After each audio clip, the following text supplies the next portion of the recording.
ও মুহাম্মদ, গোটা পৃথিবীর সমস্ত মানুষের জন্য তুমি রহমত হিসেবে প্রেরণ হয়েছ। আমার আল্লাহ রাব্বুল আলামিন সূরাতুল আম্বিয়ার 107 নম্বর আয়াতের মধ্যে সুস্পষ্ট বলে দেয়, ওয়ামা আরসালনাকা ইল্লা রাহমাতাল লিল আলামিন। নবী গো, গোটা পৃথিবীর সমস্ত মাখলুকাতের জন্য আমি আপনাকে রহমত হিসেবে প্রেরণ করেছি। চাঁদ আমাকে ডেকে ডেকে বলতেছিল, ও রহমতের নবী, দুনিয়ার মধ্যে আপনি রহমত হিসেবে প্রেরণ হয়েছেন। আপনি শিশু অবস্থায় কান্না করবেন না, আপনার মা যেন কষ্ট না পায়, আমার মা যেন কষ্ট না পায়, আমি যেন দুনিয়ার বুকে কোনো মানুষকে কষ্ট না দেই, সেই জন্য আমার আল্লাহ রাব্বুল আলামিন 2 দিন সন্তান, মাত্র দ্বিতীয় দিনের সন্তান, 2 দিনের সন্তান আমি আল্লাহ রাব্বুল আলামিন আসমান থেকে চাঁদকে আমার সাথে খেলা করার জন্য জমিনের বুকে পাঠিয়ে দেয়। সুবহানাল্লাহ। যে হে মুহাম্মদ, আপনি তো গোটা পৃথিবীর সমস্ত মানুষের জন্য রহমত। আপনার মাসটা আরবি মাস রবিউল আউয়াল মাস, আর এই রবিউল আউয়াল মাসের মধ্যেই দু জাহানের বাদশা সাইয়েদিনা মুহাম্মদ মুস্তাফা আহমদ মুস্তাফা সাল্লাল্লাহু আলাইহি ওয়াসাল্লাম আমাদের প্যারে হাবিব দুনিয়ার বুকে এসেছিলেন। তিনার জন্ম হয়েছিল এই মাসের মধ্যেই। তাই আজকে আমরা রসুল সাল্লাল্লাহু আলাইহি ওয়াসাল্লামের শুভ আগমনের কিছু কথা শুনব। রসুলের শুভ আগমনের সময় কি কি ঘটেছিল, আল্লাহ রাব্বুল আলামিন রসুলের আগমনের সময় দুনিয়ার মধ্যে কি কি ঘটিয়েছিলেন, সেই সম্পর্কে আমরা ইনশাল্লাহ আলোচনা শুনব। রসুল সাল্লাল্লাহু আলাইহি ওয়াসাল্লাম দুনিয়ার বুকে আগমন করার পূর্বেই আল্লাহ রাব্বুল আলামিন রসুল যে দুনিয়াতে আসবেন, এই আসার বিষয়টাকে নিয়ে আল্লাহ রাব্বুল আলামিন রূহের জগতে একটা সেমিনার করেছিলেন। রূহের জগতে মোট 2টা সেমিনার হয়েছিল। সেমিনার মানে হচ্ছে সমাবেশ। আমরা অনেক সময় মাহফিল করি না, সমাবেশ করি না। আল্লাহ রাব্বুল আলামিন রূহের জগতে রূহদেরকে নিয়ে সমাবেশ করেছিল 2টা। একটা সমাবেশের মধ্যে আমরা সকলেই ছিলাম। পৃথিবীতে যত মানুষ আছে, যত জিন আছে, সমস্ত মানুষ এবং জিনের রূহগুলোকে আল্লাহ রাব্বুল আলামিন সামনে রেখে একটা সেমিনার করেছিলেন। সেই সেমিনারের মধ্যে আল্লাহ রাব্বুল আলামিন একটা ভাষণ দিয়েছিলেন। সেই ভাষণকে আমরা সত্যায়ন করেছিলাম। আল্লাহ বলেছিলেন, আলাস্তু বিরব্বিকুম, আমি কি তোমাদের প্রভু নহে? আপনি, আমরা সকলেই বলেছিলাম, ক্বালু বালা, অবশ্যই আপনি আমাদের প্রভু। আল্লাহ সুবহানাহু ওয়া তাআলা যে আমাদের প্রভু, এই স্বীকৃতি আমরা রূহের জগতে দিয়ে তারপরে দুনিয়ার মধ্যে আসছি। আরেকটা সেমিনার করেছিলেন, সেই সেমিনারের মধ্যে আপনি আমি উপস্থিত ছিলাম না। পৃথিবীতে যত নবী আসবেন, যত রসুল আসবেন, সমস্ত নবী এবং রসুলদেরকে নিয়ে আল্লাহ একটা সেমিনার করেছিলেন। সেই সেমিনারের মধ্যে আমার আল্লাহ রাব্বুল আলামিন সমস্ত নবীদেরকে উদ্দেশ্য করে, রাসূলদেরকে উদ্দেশ্য করে বলেছিলেন, হে আমার নবীগণ, হে আমার রসুলগণ, আমি তোমাদেরকে নবুয়তের দায়িত্ব দিয়ে দুনিয়ার বুকে প্রেরণ করব, কিতাব দিব, রিসালাত দিব। তবে একটা কথা জেনে রাখো, আমি এমন একজন রসুল প্রেরণ করব, সেই রসুলকে কি তোমরা সহযোগিতা করবে? সেই রসুলকে কি তোমরা সত্যায়ন করবে? সমস্ত নবী কেরাম বলেছিল, হে আল্লাহ, অবশ্যই অবশ্যই সেই রসুলকে, সেই নবীকে আমরা সত্যায়ন করব, সহযোগিতা করব, এবং আমাদের উম্মতের কাছে সেই নবীর আগমনের সুসংবাদ দিয়ে দেব। বলেন না সুবহানাল্লাহ। আর সেই নবীটাই ছিল আপনার আমার প্যারে হাবিব মুহাম্মদ মুস্তাফা সাল্লাল্লাহু আলাইহি ওয়াসাল্লাম। এই ব্যাপারে আমার আল্লাহ রাব্বুল আলামিন যে নবীদেরকে নিয়ে, রাসূলদেরকে নিয়ে যে একটা সেমিনার করেছেন রূহের জগতে, আল্লাহ কোরআনের মধ্যে সেটা বলেছেন। সূরা আল ইমরানের 81 নম্বর আয়াতের মধ্যে আল্লাহ বলেন, আল্লাহ রাব্বুল আলামিন বলতেছেন সূরা আল ইমরানের 81 নম্বর আয়াতের মধ্যে, ওয়াঈদ, স্মরণ করেন সেই দিনের কথা, ওয়াঈদ ওয়া'আদনা ওয়াঈদ আখাযান নাবিয়্যিন, সেদিন স্মরণ করেন সেই দিনের কথা যেদিন আমি নবীদের কাছ থেকে স্বীকৃতি নিয়েছিলাম। যে দুনিয়ার বুকে আমি একজন রসুল পাঠাবো, নবী পাঠাবো, তোমরা কি সেই নবীকে সত্যায়ন করবে? তোমরা কি সেই নবীকে সহযোগিতা করবে? সকলেই বলেছিল, হে আল্লাহ, অবশ্যই আমরা সত্যায়ন করব। তারপরে নবীগণ প্রশ্ন করছে, হে আল্লাহ, দুনিয়ার বুকে তো অনেক নবী যাবে, অনেক রাসূলই যাবে, তো সেই নবীটা কে? আল্লাহ রাব্বুল আলামিন বলেন, ও দুনিয়ার মানুষ, ও আমার নবীগণ, ও আমার ফেরেশতাগণ, আমার সেই নবী হচ্ছে, সেই রাসূল হচ্ছে সেই নবী, যেই নবীর কালিমার মধ্যে আমি লফজে রাসূল শব্দটা দান করেছি।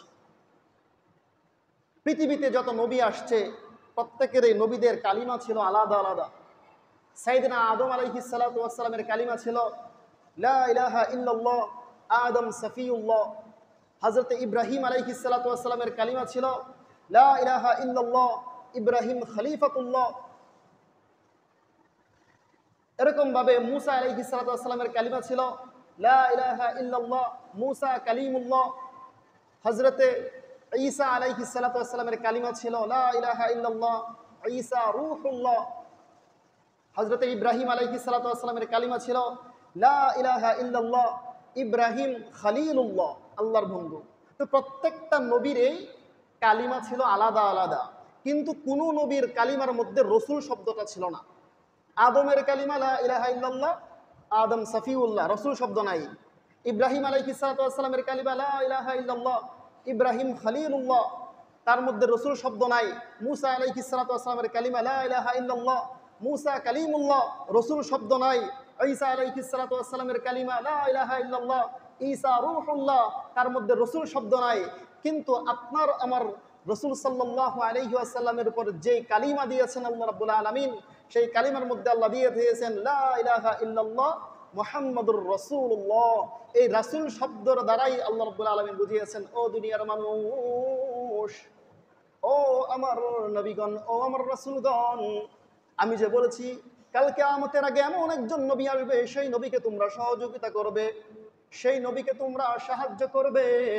সেই নবী হলো ওই নবী যেই নবীর কালিমার মধ্যে আমি স্বয়ং আল্লাহ রাব্বুল আলামিন রাসূল শব্দটা দিয়েছি, অর্থাৎ মুহাম্মদ রাসূলুল্লাহ। সুবহানাল্লাহ। তার মানে আমাদের নবী যে দুনিয়ার বুকে আসবেন এবং নবীকে সহযোগিতা করতে হবে, সাহায্য করতে হবে, এই ব্যাপারে সমস্ত নবীদের কাছ থেকে আল্লাহ রাব্বুল আলামিন নিজেই একটা সত্যায়ন নিয়েছেন, নিজেই একটা অঙ্গীকার নিয়েছেন। সমস্ত নবীগণ যখন বলেছে আমরা সহযোগিতা করব, আমরা তাকে সত্যায়ন করব, আমরা আল্লাহ রাব্বুল আলামিন বলেন ক্বালা ফাশহাদু, ক্বালা ফাশহাদু ইন্না মাআকুম মিনাশ শাহিদিন। ও আমার নবীগণ, ও আমার রাসূলগণ, তোমরা আজকে রূহের জগতে বলে গিয়েছো, এই ওয়াদা করে গিয়েছো আমার মুহাম্মদ মুস্তাফা সাল্লাল্লাহু আলাইহি ওয়াসাল্লামকে সত্যায়ন করবে, সহযোগিতা করবে। এই কথার উপরে আমি আল্লাহ রাব্বুল আলামিন নিজেও সাক্ষী হয়ে গেলাম, ওয়া আনা মাআকুম মিনাশ শাহিদিন। রূহের জগতে তোমরা সকল নবীগণ বলেছো আমার মুহাম্মদকে সহযোগিতা করবে, মুহাম্মদকে সত্যায়ন করবে।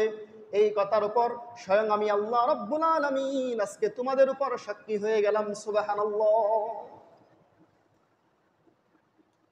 তো আল্লাহ রাব্বুল আলামিন দুনিয়ার বুকে মুহাম্মদ সাল্লাল্লাহু আলাইহি ওয়াসাল্লামকে পাঠাবেন। সবাই জানি আমরা, কুরাইশ বংশে রাসূল সাল্লাল্লাহু আলাইহি ওয়াসাল্লাম জন্মগ্রহণ করেছেন। রাসূল সাল্লাল্লাহু আলাইহি ওয়াসাল্লামের সম্মানিত দাদার নাম ছিল আব্দুল মুত্তালিব। তেনার 10টা সন্তান ছিল। রাসূল সাল্লাল্লাহু আলাইহি ওয়াসাল্লামের সম্মানিত পিতা আব্দুল্লাহ, তিনি ছিলেন 10 নম্বর সন্তান। তার মানে হচ্ছে রাসূলের 9 জন চাচা ছিল। রাসূল সাল্লাল্লাহু আলাইহি ওয়াসাল্লামের পিতারা 10 ভাই ছিল। রাসূলের পিতা আব্দুল্লাহ ছিল সবচাইতে কনিষ্ঠ সন্তান, ছোট সন্তান। রাসূল সাল্লাল্লাহু আলাইহি ওয়াসাল্লামের পিতা তার কনিষ্ঠ সন্তান হওয়ার সত্ত্বে রাসূলের দাদা তিনার পিতাকে অত্যন্ত মহব্বত করতেন, ভালোবাসতেন। যখন তিনার যৌবনের সময় হইল, ওই মুহূর্তে আব্দুল্লাহর কপালের মধ্যে একটা নূর উদিত হইল।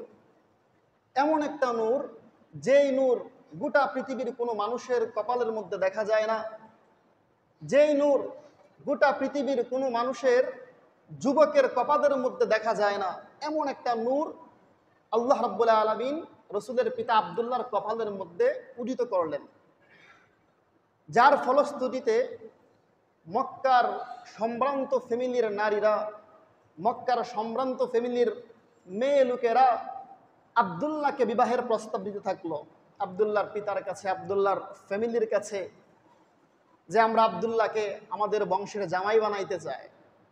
উদ্দেশ্য কি? তার কপালের মধ্যে এমন একটা নূর উদিত হয়েছে, গোটা পৃথিবীর কোনো মানুষের কপালের মধ্যে সে নূর দেখায় না, চমকায় না। এটা আকর্ষণ সৃষ্টি করেছে। সর্বশেষ রাসূল সাল্লাল্লাহু আলাইহি ওয়াসাল্লামের দাদা আব্দুল মুত্তালিব তার সন্তান, কনিষ্ঠ সন্তান, সবচাইতে ছোট সন্তান আব্দুল্লাহকে মা আমেনার সাথে বিবাহ দিয়ে দেয়। 25 বছর বয়সে মা আমেনার সাথে বিবাহ দিয়ে দেয়। বিবাহের পরে যখন দাম্পত্য জীবন শুরু হয়েছে, কিছুদিন পরে যখন আব্দুল্লাহ তার বাড়ি থেকে বের হয়ে যায়, মক্কার সেই সম্ভ্রান্ত ফ্যামিলির নারীগুলা আব্দুল্লাহর কপালের মধ্যে সে নূরটা আর দেখতে পায় না। সেই নূরটা আল্লাহ রাব্বুল আলামিন মা আমেনার রেহেমের মধ্যে ঢুকিয়ে দিয়েছেন। বলেন না সুবহানাল্লাহ। সবেমাত্র বিবাহ করেছে, কিছুদিন পরেই 3 মাস অথবা 6 মাস পরে রসুলের দাদা আব্দুল মুত্তালিব সবচাইতে কনিষ্ঠ সন্তান রসুলের পিতা আব্দুল্লাহকে ব্যবসার উদ্দেশ্যে সিরিয়া অথবা মদিনার মধ্যে প্রেরণ করেন। মক্কার মানুষদের উপার্জনের মাধ্যম ছিল ব্যবসা বাণিজ্য করা। তারা বিভিন্ন জায়গায় ব্যবসার উদ্দেশ্যে যাইতো, ব্যবসা বাণিজ্য করে যেই টাকা পয়সা পাইতো সেই টাকা পয়সা দিয়ে গম কিনে এনে তারা জীবিকা নির্বাহন করত। তো আব্দুল্লাহকে পাঠানো হয়েছে মদিনায় অথবা সিরিয়ায় খেজুর আনার জন্য। রসুলের পিতা আব্দুল্লাহ যখন ব্যবসা বাণিজ্য করে যখন মক্কার মধ্যে ফিরতেছেন, প্রতিমধ্যে মদিনার কাছাকাছি আসার পরে তিনি অসুস্থ হয়ে যান। দিন দিন তিনার অসুস্থ শুধু বাড়তেই আছে, আর কমে না। অসুস্থতা এক পর্যায়ে এমন পর্যায়ে গিয়ে পৌঁছলো যে আর সুস্থ হওয়া সম্ভব নয়। রসুলের পিতা আব্দুল্লাহ ওই মদিনার মধ্যেই, রাস্তার মধ্যেই কাফেলার সাথে ইন্তেকাল করলেন। বিবাহর বয়স মাত্র 6 বছর। ওই দিক দিয়ে মা আমেনার গর্ভের মধ্যে সন্তান, সংবাদটা যখন শুনতে পাইল মাত্র 6 মাস হয়েছে, বিবাহ হয়েছে, আমেনা একেবারেই ভেঙে পড়ল। একটা নারী জানে তার 6 মাস, বিবাহের 6 মাস পরে যখন তার স্বামীটা মারা যায়, তার জীবনের অবস্থা, তার মনের অবস্থা কি পরিমাণ কষ্টের মধ্যে থাকে একটা নারী বলতে পারবে। এটা আপনি আমি চিন্তা করলেও হবে না। রসুলের দাদা আব্দুল মুত্তালিব একেবারেই ভেঙে পড়েন। সবচাইতে কনিষ্ঠ সন্তান, ছোট সন্তান, যাকে সবচাইতে বেশি আদর, স্নেহ, ভালোবাসা দিত, সেই সন্তানটা আজকে রাস্তার মধ্যে মারা গিয়েছে, ইন্তেকাল করেছে। তিনি অনেক ব্যথিত হইলেন। সর্বশেষ সেই মদিনার মধ্যেই, রাস্তার কাফেলার সাথেই ওই মদিনার কোনো এক প্রান্তরে রসুলের পিতা আব্দুল্লাহকে দাফন করে দেওয়া হয়। এভাবেই দিন যাচ্ছে, এভাবেই দিন যাচ্ছে। আর সন্তান মুহাম্মদ মুস্তাফা সাল্লাল্লাহু আলাইহি ওয়াসাল্লাম মা আমিনার গর্ভের মধ্যে বড় হচ্ছে, আস্তে আস্তে বড় হচ্ছে। প্রত্যেকটা দেশের বা প্রত্যেকটা কবিলার, প্রত্যেকটা গ্রামের কিছু নিয়ম থাকে। মক্কার মধ্যে ওই সময় একটা নিয়ম ছিল, যেই সমস্ত নারীদের স্বামী মারা যায় 1 বছর পর্যন্ত তাদের শরীরের মধ্যে কোনো সুঘ্রাণ ব্যবহার করতে পারে না, সাজসজ্জা করতে পারে না। এটা মক্কার মানুষদের নিয়ম ছিল। যদি কারো স্বামী মারা যায় তাহলে 1 বছর পর্যন্ত ওই নারীর, বিধবা নারীর গায়ের মধ্যে সুঘ্রাণ ব্যবহার করতে পারবে না। বিধবা নারীর সুঘ্রাণ ব্যবহার করতে পারবে না। এই দিক দিয়ে দু জাহানের বাদশাহ মুহাম্মদ মুস্তাফা, আহমদ মুস্তাফা সাল্লাল্লাহু আলাইহি ওয়াসাল্লাম মা আমিনার গর্ভের মধ্যে আস্তে আস্তে বড় হচ্ছে। তো মক্কার নারীরা কানা পোষা শুরু করে দিল যে আব্দুল্লাহর স্ত্রী আমেনা কিছুদিন হইল আব্দুল্লাহ মারা গিয়েছে, কিন্তু আমেনা কি জানি একটা সুঘ্রাণ ব্যবহার করে, অথচ এটা আমাদের নিয়মের বহির্ভূত কাজ। আর এমন একটা সুঘ্রাণ, সে যখন রাস্তা দিয়ে হেঁটে যায় মানুষগুলো সুঘ্রাণে মুখরিত হয়ে যায়। গোটা সমাজের মধ্যে একটা সমালোচনা শুরু হয়ে যায় যে আমাদের সমাজের নিয়ম হচ্ছে কোনো নারীর স্বামী মারা গেলে সুঘ্রাণ ব্যবহার করতে পারবে না। কিন্তু আমেনা তো ঠিকই সুঘ্রাণ ব্যবহার করতেছে, এটা কানাঘুষা হইতেছে গোটা সমাজের মধ্যে। আস্তে আস্তে খবরটা রসুলের দাদা আব্দুল মুত্তালিবের কানের মধ্যে পৌঁছায়। অনেক দিন অনেক মানুষের কাছ থেকে শুনেছে যে আপনার পুত্রবধূ আব্দুল্লাহ ইন্তেকাল করেছে, তারপরেও আপনার পুত্রবধূ তার গায়ের মধ্যে সুঘ্রাণ কেন ব্যবহার করে। অনেক দিন এই সমস্ত সংবাদ কানাঘুষা কথা শুনতে শুনতে রসুলের দাদা তার স্ত্রীর কাছে গিয়ে পরামর্শ করতেছে যে একটা কথা কিভাবে তোমাকে বলি, আমার পুত্রবধূ আমেনা, আমার সন্তান, কলিজার টুকরা সন্তান ইন্তেকাল করেছে। আমাদের মক্কার নিয়ম হলো কোনো নারীর যখন স্বামী মারা যায়, বিধবা নারী এক বছর পর্যন্ত কোনো সুঘ্রাণ ব্যবহার করতে পারে না। বেচারি তো এমনিতেই বিধবা মানুষ, আবার তার গর্ভের মধ্যে একটা সন্তান, তো কিভাবে তাকে বলবো আমরা যেন সে সুঘ্রাণ ব্যবহার না করে। ওই দিক দিয়ে রসুলের দাদি তিনিও বলতেছেন, হে আমার প্রাণপ্রিয় স্বামী, অনেক দিন ধরে আপনাকে আমি এই কথাটা বলবো বলবো বলে চিন্তা করতেছি, কিন্তু আমি লজ্জায় বলি না। আমার পুত্রবধূ তো স্বামী হারা, কিভাবে আপনাকে বলবো। আমেনা যখন গোসলখানা থেকে বের হয়, কিছুক্ষণ পরে যতক্ষণ আমিও গোসলখানার মধ্যে ঢুকি, এমন একটা সুঘ্রাণ আমি পাই, গোটা মক্কা মদিনার মধ্যে এমন সুঘ্রাণ মনে হয় আর কোনোদিন আমরা শুনি নাই। সুবহানাল্লাহ। রসুলের দাদা এবং রসুলের দাদি দুইজন পরামর্শ করে মা আমেনার কাছে যায়, গিয়ে বলে, হে আমেনা, তুমি হয়তোবা জানো না, কিভাবেই বা বলি, তোমার স্বামী হারা, তুমি স্বামী হারিয়ে ফেলেছ, কিন্তু আমাদের মক্কার নিয়ম হলো একটা নারীর যখন স্বামী মারা যায় সে এক বছর পর্যন্ত কোনো সুঘ্রাণ ব্যবহার করতে পারে না। তুমি কি এমন সুঘ্রাণ ব্যবহার করো, গোটা মক্কার সমস্ত নারীদের কানাঘুষার মধ্যে তুমি পড়ে গিয়েছ। মা আমেনা তার শ্বশুর শাশুড়িকে জবাব দেয়, হে আমার আম্মা, ও আমার বাবা, বলার ছিল না কিন্তু আপনারা আমাকে বাধ্য করেছেন, তাই বলতেছি। ওয়াল্লাহি, আল্লাহর কসম, আমার স্বামী যেদিন থেকে দুনিয়ার বুক থেকে বিদায় হয়ে গিয়েছে কোনোদিন আমি সুঘ্রাণ ব্যবহার করি নাই। ও আমার বাবা, ও আমার মা, এই সুঘ্রাণ আমার নিজের গায়ের মধ্যে মাখানো কোনো সুঘ্রাণ নয়। এই মুহূর্তে আমি তার প্রমাণ দিচ্ছি। মা আমেনা তার জিহ্বা মুবারক থেকে এক ফোঁটা থুতু জমিনের মধ্যে নিক্ষেপ করে।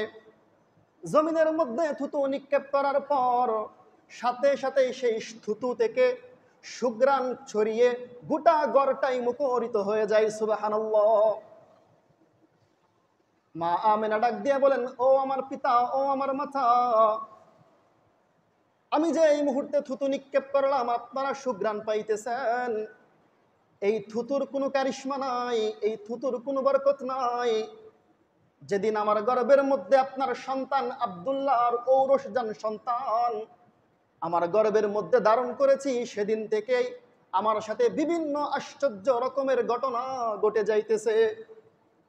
ও আমার পিতা, ও আমার মাতা, যেদিন রাত্রে আমি গর্ভ ধারণ করলাম, আমার অনাগত সন্তান আমার বুকের মধ্যে, আমার পেটের মধ্যে আসলো, ওই রাত্রিবেলায় আমি স্বপ্নে দেখলাম তিনজন জগৎ বিখ্যাত নারী, সাইয়্যিদিনা ঈসা আলাইহিস সালাতু ওয়াস সালামের আম্মা মারইয়াম আলাইহিস সালাতু ওয়াস সালাম, ফিরআউনের স্ত্রী আসিয়া আলাইহিস সালাতু ওয়াস সালাম, হযরতে মূসা আলাইহিস সালাতু ওয়াস সালামের বোন কুলসুম, জগৎ বিখ্যাত তিনজন নারী আমার স্বপ্ন যুগে আমার কাছে এসেছে এবং আমার গলার মধ্যে মালা পরিয়ে দিয়ে এটা বলতেছে, ও আমেনা, তুই কতই না সৌভাগ্যবান, দু জাহানের বাদশা তোর পেটের মধ্যে আজকে পদার্পণ করেছে। সুবহানাল্লাহ।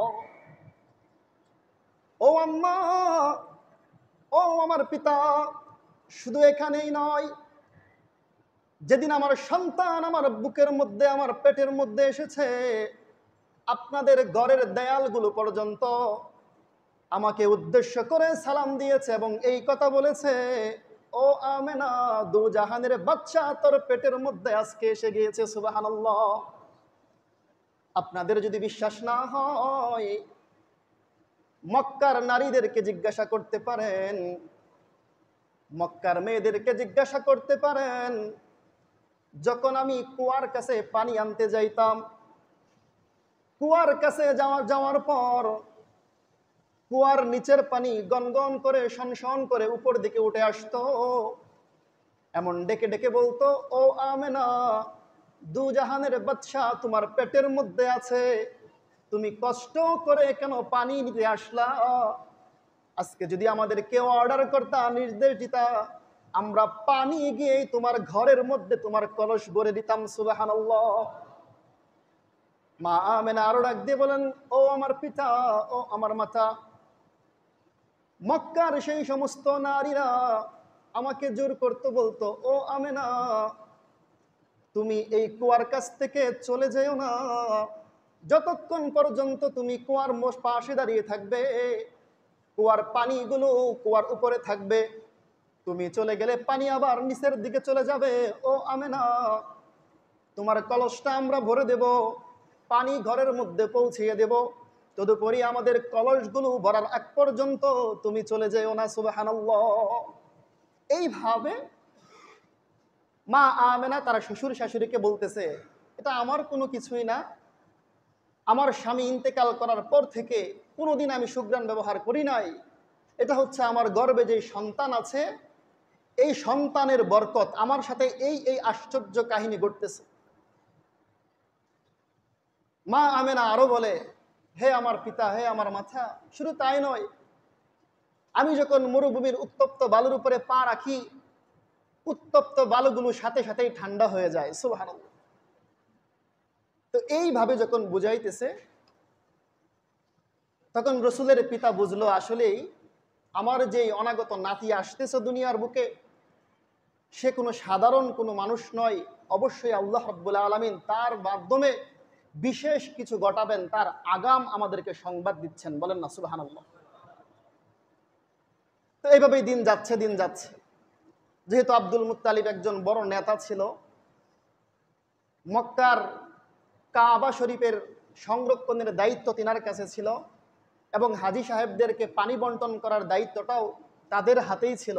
অত্যন্ত সম্ভ্রান্ত একজন মানুষ ছিল, বড় একজন নেতা ছিল। তিনি সমস্ত নারীদেরকে বললেন যে, আমার পুত্রবধূর ব্যাপারে তোমরা সমালোচনা করিও না, আমার পুত্রবধূ কোনো সুঘ্রাণ ব্যবহার করে না, নিশ্চয়ই আল্লাহ রাব্বুল আলামিন তার মাধ্যমে তার কাছে অলৌকিক কিছু ঘটনা ঘটাইতেছে। সমালোচনা বন্ধ হয়ে গেল। আস্তে আস্তে আস্তে আস্তে সন্তান বড় হচ্ছে। সন্তান যখন দুনিয়ার বুকে ভূমিষ্ঠ হওয়ার সময় হয়েছে, একটা নারীর যখন ডেলিভারি হয়, তার একজন দাত্রী থাকে। তো রাসূল সাল্লাল্লাহু আলাইহি ওয়াসাল্লাম যখন দুনিয়ার বুকে আসবেন, তিনার মা আমেনারও একজন দাত্রী ছিল, যার নাম হচ্ছে শিফা আব্দুর রহমান ইবনে আউফের আম্মা। জগৎ বিখ্যাত সাহাবী আব্দুর রহমান ইবনে আউফ, তিনার আম্মা শিফা। তো শিফা তিনি নিজেই বর্ণনা করতেছেন, আমার হাতের মধ্যে হাজারো বাচ্চা দুনিয়ার বুকে ডেলিভারি হয়েছে, কিন্তু শিশু মোহাম্মদ সেদিন, যেই দিন আমি আমার হাতের মধ্যে ডেলিভারি হইল, এরকম আশ্চর্যজনিত ঘটনা আমার জীবনে আর কোনোদিন দেখি নাই। সন্তান যখন ভূমিষ্ঠ হওয়ার সময় হয়েছে, মা আমেনার কোনো ধরনের অস্থিরতা নাই, কোনো ধরনের পেটের মধ্যে ব্যথা নাই। যখন সময় হয়েছে, অটোমেটিক ডেলিভারি হয়। ডেলিভারি হওয়ার পরে শিফা বলতেছেন, আব্দুর রহমান ইবনে আউফের মা, আমি আশ্চর্য হয়ে গেলাম। দুনিয়ার প্রত্যেকটা সন্তান যখন ডেলিভারি হয়, আমরা যারা ডেলিভারি করাই তারা প্রস্তুত থাকি, মায়ের সাথে সন্তানের যে নাভি লাখানো থাকে ওই নাভিটা কাটবো। আমিও ছুরি নিয়ে প্রস্তুত ছিলাম, কিন্তু আল্লাহি, আল্লাহর কসম, শিশু মোহাম্মদ যখন দুনিয়ার বুকে পদার্পণ করেছে, ভূমিষ্ঠ হয়েছে, অটোমেটিক দেখে তার নারটা কাটাই ছিল। সুবহানাল্লাহ। তিনি আরো বলেন, ছেলে সন্তান হইলে একটা বয়সের মধ্যে গিয়ে তার খতনা করাইতে হয়। আল্লাহি, আল্লাহর কসম, আমি শিফা বলতেছি, শিশু মোহাম্মদ যখন দুনিয়ার বুকে পদার্পণ করেছেন তার সেই খতনাটাও পর্যন্ত করানো ছিল। সুবহানাল্লাহ। মা আমেনা নিজেই বর্ণনা করেন যে আমার সন্তান যখন দুনিয়ার বুকে ভূমিষ্ঠ হয়েছে, অন্যান্য মহিলারা যেমন কাহিল হয়ে যায়, 10 মাস 10 দিন গর্ভ ধারণ করলে একটা অস্থিরতা লাগে, পেটে ব্যথা আসে, মাথা ঘোরায়, বমি বমি ভাব আসে, আমার কোনোদিন এগুলো হয় নাই। আমার ডেলিভারি হওয়ার পরে আমি স্বাভাবিক ছিলাম। সন্তান যখন দুনিয়ার বুকে আসছে, দুনিয়ার বুকে আসার সাথে সাথে আমার ছেলে সন্তানটা মাটি থেকে উপর হয়ে, তার বিছানা থেকে উপর হয়ে সেজদার মধ্যে চলে যায়। সুবহানাল্লাহ। মা আমেনা বলেন, মা কুলতা কুলতা মা কুলতা, ও আমার সন্তান মুহাম্মদ, জন্মের সময় তুমি এমন কিছু বাক্য দিয়ে আল্লাহ রাব্বুল আলামিনের কাছে দোয়া করেছিলে, কুলতা মা কুলতা, এত লম্বা দোয়া, এত সুন্দর দোয়া, এত সুন্দর বাক্য রচনা কোনোদিন আমি তোমার মাও করতে পারবো না। সুবহানাল্লাহ। রাসূল সাল্লাল্লাহু আলাইহি ওয়াসাল্লামের জন্মের সময়টা ছিল 12 রবিউল আউয়াল অথবা 9 রবিউল আউয়াল, 20 এপ্রিল 571 খ্রিস্টাব্দে। রাসূল সাল্লাল্লাহু আলাইহি ওয়াসাল্লাম যখন জন্ম হইলেন, দুনিয়ার বুকে আসলেন, সময়টা ছিল সুবে সাদেক। সুবে সাদেকের একটু পূর্বে যখন দুনিয়ার বুকে আসছেন, তিনার শাহাদত আঙ্গুলটা তিনি আসমানের দিকে উঠাইলেন। গোটা পৃথিবীটা অন্ধকারে আচ্ছন্ন ছিল। শিশু মোহাম্মদ তার শাহাদত আঙ্গুলটা আসমানের দিকে উঠানোর সাথে সাথে গোটা পৃথিবীটা সুবে সাদেক হয়ে যায়। বলেন না সুবহানাল্লাহ। শেষ রাত্রে দুইটা নিয়ম থাকে, একটা হচ্ছে সুবে কাজেব আর একটা হচ্ছে সুবে সাদেক। সুবে কাজেবের সময় গোটা পৃথিবীটা অন্ধকার থাকে, সুবে সাদেকের সময় আলোকময় হয়ে যায় যখন ফজরের রক্ত হয়। তো রাসূল সাল্লাল্লাহু আলাইহি ওয়াসাল্লাম শাহাদত আঙ্গুলের দ্বারা ইশারা করার সাথে সাথেই গোটা পৃথিবীটা অন্ধকার থেকে আলোকিত হয়ে যায়। সুবহানাল্লাহ। সেদিন আম্মাজান মা আমেনা নিজেই বর্ণনা করেন, সন্তানটা যখন ভূমিষ্ঠ হইল, এই কাহিনী আমাদের সাথে ঘটতেছে, লম্বা একটা দোয়া করতেছে, সাজদা করতেছে, শাহাদাত আঙ্গুল উপরের দিকে উঠাইতেছে, আকাশ থেকে উপর থেকে আওয়াজ আসলো, গাইবু হাদাতিফ, গাইবু হাদাতিফ। অর্থ হচ্ছে গাইবু হাদাতিফ, এই নতুন সন্তানটাকে, এই নব সন্তানটাকে তোমরা গায়েব করে দাও। আসমান থেকে এই আওয়াজ মা আমেনার ঘরের মধ্যে আসলো। মা আমেনা বলতেছেন, এই আওয়াজটা আসার সাথে সাথে এদিকে আমার ঘরের ছাদটা অটোমেটিক খুলে গেল। সময়টা ছিল শীতকাল, শীতের কুয়াশাগুলো আমার ঘরের মধ্যে ঢুকতেছিল, আর আসমান থেকে আওয়াজ আসতেছিল, গাইবু হাদাতিফ, এই সন্তানটাকে এই মুহূর্তে তোমরা গায়েব করে দাও।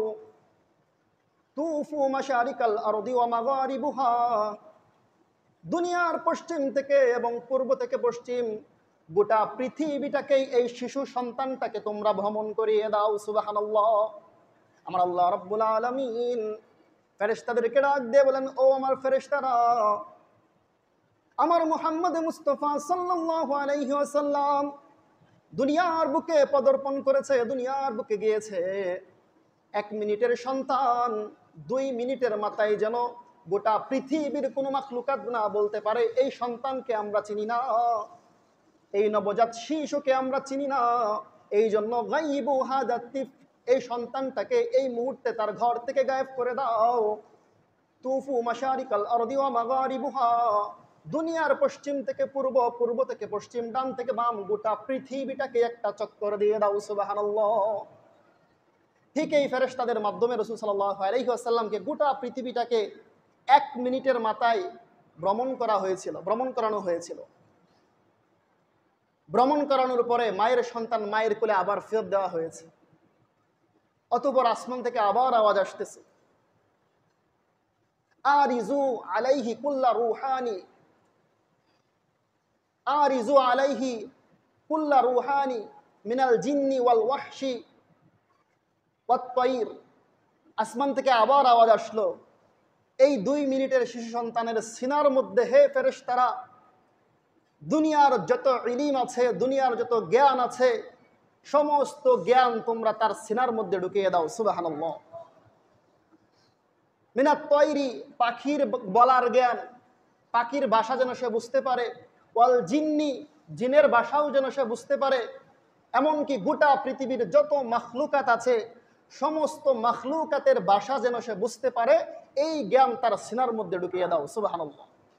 ফেরেশতারা তাই করলো। গোটা পৃথিবীর সমস্ত মাখলুকাতের জ্ঞান রাসূল সাল্লাল্লাহু আলাইহি ওয়াসাল্লামের 2 মিনিটের সন্তান থাকা অবস্থায় তার সিনার মধ্যে ঢুকিয়ে দেওয়া হইল। সুবহানাল্লাহ। এই জন্যই তো আমরা হাদিসের মধ্যে পাই, রাসূল সাল্লাল্লাহু আলাইহি ওয়াসাল্লাম যখন মক্কা থেকে মদিনায় গিয়েছেন, মদিনায় যাওয়ার পরে তিনাদের অর্থনৈতিক অবস্থা এতটা চাঙ্গা ছিল না, এতটা স্বাবলম্বী তারা ছিল না। রাসূল সাল্লাল্লাহু আলাইহি ওয়াসাল্লাম মদিনার মসজিদের মধ্যে যখন খুতবা দিতেন, একটা খেজুরের ডুম ছিল, খেজুর গাছের একটা পিলার ছিল, ওই পিলারের উপরে দাঁড়িয়ে তিনি খুতবা দিতেন। যখন সাহাবায়ে কেরাম আস্তে আস্তে টাকা পয়সা হয়েছে, স্বাবলম্বী যখন হয়েছেন, তখন তিনারা এই খেজুর গাছটাকে পরিবর্তন করে একটা মিম্বর বানিয়েছিলেন। তো খেজুর গাছটাকে যখন পরিবর্তন করা হয়েছিল, রাসূল সাল্লাল্লাহু আলাইহি ওয়াসাল্লাম খুতবা দিতেছেন মিম্বরের উপরে বসে, আর খেজুর গাছটাকে ফেলে দেওয়া হয়েছিল। ছোট্ট শিশুর বাচ্চার মতো হাউমাউ করে সেই খেজুর গাছটা কান্না করতেছিল। রাসূল সাল্লাল্লাহু আলাইহি ওয়াসাল্লাম তিনারা মিম্বর থেকে নেমে গিয়ে সেই খেজুর গাছের গায়ের মধ্যে হাত বুলাইতেছিলেন আর বলতেছিলেন, হে দূর পদার্থ, হে উদ্ভিদ, তোমার মধ্যে কোনো জান নাই, প্রাণ নাই, কিন্তু আল্লাহ রাব্বুল আলামিন তোমার ভাষাটাকেও আমাকে বোঝার মতো ক্ষমতা দিয়েছেন। সুবহানাল্লাহ। তুমি শান্ত হও, শান্ত হও। আমি ওয়াদা করছি, আল্লাহ রাব্বুল আলামিন যেদিন আমাকে জান্নাতে যাওয়ার অনুমতি দিবে, সেদিন জান্নাতের মধ্যে তুমি খেজুর গাছটাও আমার সাথী হয়ে যাবে। সুবহানাল্লাহ। এই কথা বলার সাথে সাথে এই খেজুর গাছের কান্না বন্ধ হয়ে যায়। রাসূল সাল্লাল্লাহু আলাইহি ওয়াসাল্লাম অনেক ঘটনা আছে, পাখির ঘটনা আছে, পাখির ভাষা বুঝতেন, উটের ভাষা বুঝতেন, অনেক প্রাণীর ভাষা তিনি বুঝতেন। কেননা জন্মের মাত্র 2 মিনিটের মাথায় রাসূল সাল্লাল্লাহু আলাইহি ওয়াসাল্লামকে আল্লাহ রাব্বুল আলামিন গোটা পৃথিবীর সমস্ত মাখলুকাতের জ্ঞান তার দিমাগের মধ্যে, তার কলবের মধ্যে ঢুকিয়ে দিয়েছিলেন। সুবহানাল্লাহ। তো গোটা পৃথিবীর জ্ঞান তাকে দেওয়া হইল। পরদিন সকালবেলা মা আমেনা কান্না করতেছে, ঘুম থেকে ওঠার পরে কান্না করতেছে। এই কান্নার শব্দ শুনে রসুলের দাদা আব্দুল মুত্তালিব, রসুলের দাদি দৌড়িয়ে আসছে। আয়েশা বলতেছে, হে আমার মা, হে আমার সন্তান, হে আমার কন্যা, তুমি কেন কান্না করতেছো? মা আমেনা জবাব দেয়, ও আমার পিতা, ও আমার মাতা, আজকে আমার প্রাণপ্রিয় স্বামী আব্দুল্লাহ দুনিয়ার বুকে নাই। একটা সন্তান যখন দুনিয়ার বুকে ভূমিষ্ঠ হয়, সবচাইতে আনন্দিত খুশি হয় তার পিতা। কিন্তু আমার কি দুর্ভাগ্য, আমার সন্তান দুনিয়ার বুকে ভূমিষ্ঠ হওয়ার পূর্বেই আমার স্বামী ইন্তেকাল করেছে। আজকে যদি আমার স্বামী দুনিয়ার বুকে বেঁচে থাকতো, না জানি কত খুশি হইতো, কত আনন্দিত হইতো। খুশিতে আনন্দতে বাজার থেকে বিভিন্ন রকমের খেলনা কিনে নিয়ে আসতো। এই জন্য আমি কান্না করতেছি। আমার আল্লাহ রাব্বুল আলামিন আরশে আজিম থেকে মা আমেনার কলবের মধ্যে এই কথা উদিত করে দেয়, ও আমেনা, তোর সন্তান মুহাম্মদ, তোর সাথে মা এবং পুত্রর সম্পর্ক, সন্তান এবং মায়ের সম্পর্ক, কিন্তু আমি আল্লাহ রাব্বুল আলামিনের সাথে পিতা পুত্রের সম্পর্ক নয়, মাতা পুত্রের সম্পর্ক নয়, আমি আল্লাহ রাব্বুল আলামিনের সাথে এই শিশু সন্তানের মাহবুবিয়তের সম্পর্ক। ও আমেনা, সূর্যটাকে ডুবতে দে। সন্ধ্যাবেলায় যখন আকাশের মধ্যে, দূর আকাশের মধ্যে চাঁদ উঠবে, আমি আল্লাহ রাব্বুল আলামিন তোর সন্তানের জন্য সেই চাঁদকে খেলনা হিসেবে পাঠিয়ে দেব। সুবহানাল্লাহ। আল্লাহ বলতেছেন, হে আমেনা, তোমার স্বামী আব্দুল্লাহ বেঁচে থাকলে বাজার থেকে 2 টাকা দামের খেলনা কিনে নিয়ে আসতো পিতা পুত্রের সম্পর্কের কারণে, কিন্তু আমি আল্লাহর সাথে তার মাহবুবিয়তের সম্পর্ক, আরে রাত্রটা আসতে দে, আমি আল্লাহ রাব্বুল আলামিন আসমানের চাঁদকে তার সন্তানের জন্য খেলার জন্য পাঠিয়ে দেব। সুবহানাল্লাহ। রসুলের চাচা আবু তালেব তিনি নিজেই বলেন, যখন সন্ধ্যা গনিয়ে আসছে, আমরা সেই ছোট্ট সন্তানটাকে বিছানার মধ্যে বিছিয়ে দিয়ে উঠানের মধ্যে তাকে রেখেছিলাম। আমরা আকাশের দিকে তাকিয়ে দেখলাম আসমানের চাঁদটা আস্তে আস্তে নামতে নামতে নামতে নামতে নামতে নামতে আমার বাতিজা মোহাম্মদের একেবারেই কাছে এসে গিয়েছে। আমার বাতিজা মোহাম্মদ যখন তার ডান পানটা ডান দিকে নড়ায়, কি সুন্দরভাবে চাঁদটা ডান দিকে হেলে যায়।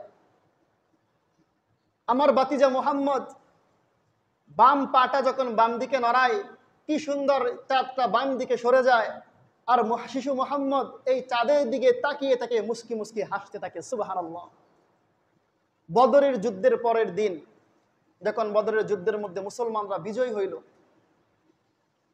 রাসূল সাল্লাল্লাহু আলাইহি ওয়াসাল্লামকে উদ্দেশ্য করে তার চাচা আবু তালেব বলতেছে, বাতিজা, তুমি যে নবী হবে সেটা তোমার জন্মের পরের দিনই আমরা বুঝতে পেরেছিলাম।